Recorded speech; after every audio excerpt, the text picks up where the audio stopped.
तो हम लोगों का एक जो प्रोग्राम है, हम लोगों ने जो जन कल्याण अभियान के माध्यम से 14 तारीख को एक प्रतियोगिता रखी है, और वो प्रतियोगिता सामान्य ज्ञान प्रतियोगिता है, जिसमें सिलेबस आपको बता दिया गया है।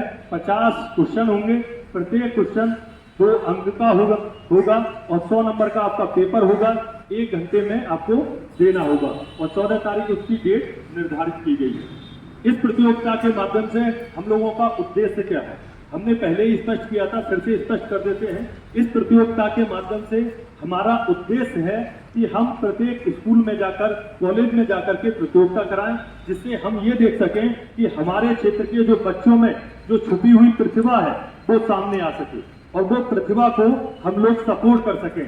आने वाले समय में जो बच्चे ठीक होंगे उनको हम आने वाले समय में जो पढ़ाई करेंगे, जो ग्रेजुएशन में करेंगे या इंजीनियरिंग करेंगे या अलग अलग प्रकार की विधा में जाएंगे, तो उनको हम मार्गदर्शन दे सकें, साथ साथ में थोड़ा सा सपोर्ट भी कर सकें। उसके लिए हमारा ये अभियान है कि हम क्षेत्र के बच्चों को ढूंढ रहे हैं और इसी के माध्यम से हम आगे चल रहे हैं। क्योंकि आप जानते हैं ये जो दिल्ली एनसीआर का क्षेत्र पड़ता है बुलंदशहर, और बुलंदशहर में आपके दिल्ली एनसीआर में 23 जिले पड़ते हैं। उन 23 जिलों में अगर यदि सबसे अधिक पिछड़ा हुआ अगर कोई क्षेत्र होगा तो वो बुलंदशहर क्षेत्र है।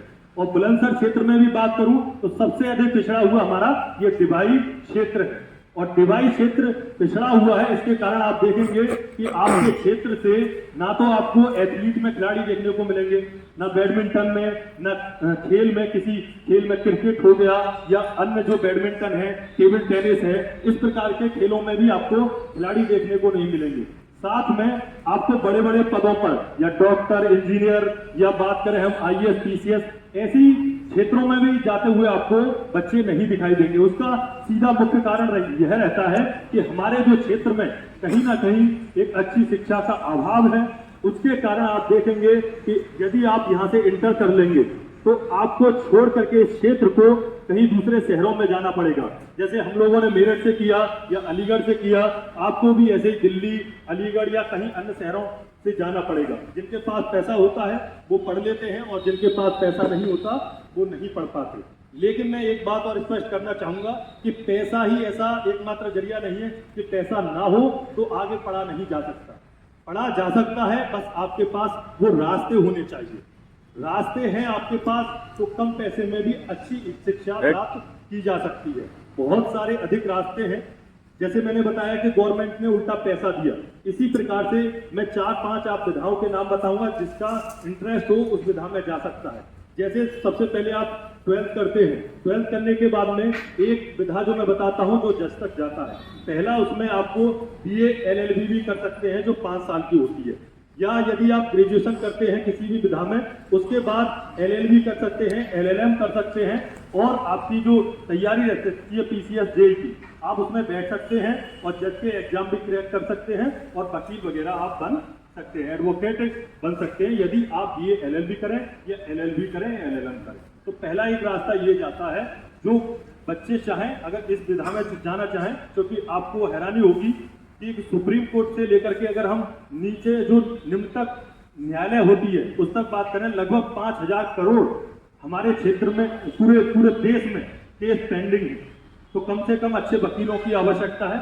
इसलिए किसी के मन में आए तो वकील की पढ़ाई भी कर सकता है, एडवोकेट बन सकता है।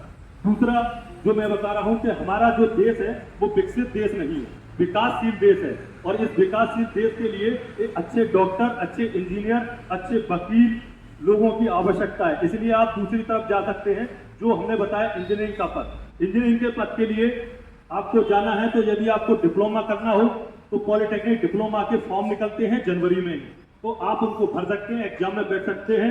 अगर 12th के बेसिस से जाना चाहें तो 2 साल की होती है, और 10th के बेसिस से जाना चाहें तो 3 साल की होती है। और गवर्नमेंट में अच्छे से अगर आप एग्जाम देंगे तो नंबर आ जाता है, और फीस मात्र 10 से 15 हजार है, और वो भी स्कॉलरशिप में आपको वापस मिल जाती है यदि आप सिर्फ डिप्लोमा करना चाहें। उसके बाद यदि आप बीटेक करना चाहें तो बीटेक करने के लिए डिप्लोमा के बाद जाना चाहें तो 3 साल का वक्त लगता है। यदि आप 12th के बाद करना चाहें तो 4 साल का वक्त लगता है। उसमें आप civil engineering, mechanical, computer science, अलग अलग विधा से आप इलेक्ट्रॉनिक्स, कम्युनिकेशन, इलेक्ट्रिकल इंजीनियरिंग, तो इस विधा में आप लोग कर सकते हैं, आप इंजीनियर बन सकते हैं और उसके बाद अपने इस देश को सेवा दे सकते हैं। इसके बाद अगर मैं बात करूं बीएससी की, तो आप बीएससी भी कर सकते हैं, या तो आप फिजिक्स से करें या मैथ से करें या बायोलॉजी से करें, अलग अलग विधाओं में आप बीएससी करने जा सकते हैं। इसके बाद हम बात करें डॉक्टरी की, तो उसमें नीट का एग्जाम निकाल करके 12th के बाद भी आप डॉक्टरी लाइन में जा सकते हैं, बीए एमएस कर सकते हैं, तो इस विधा में भी आप जा सकते हैं। तो आपके पास में वेरियस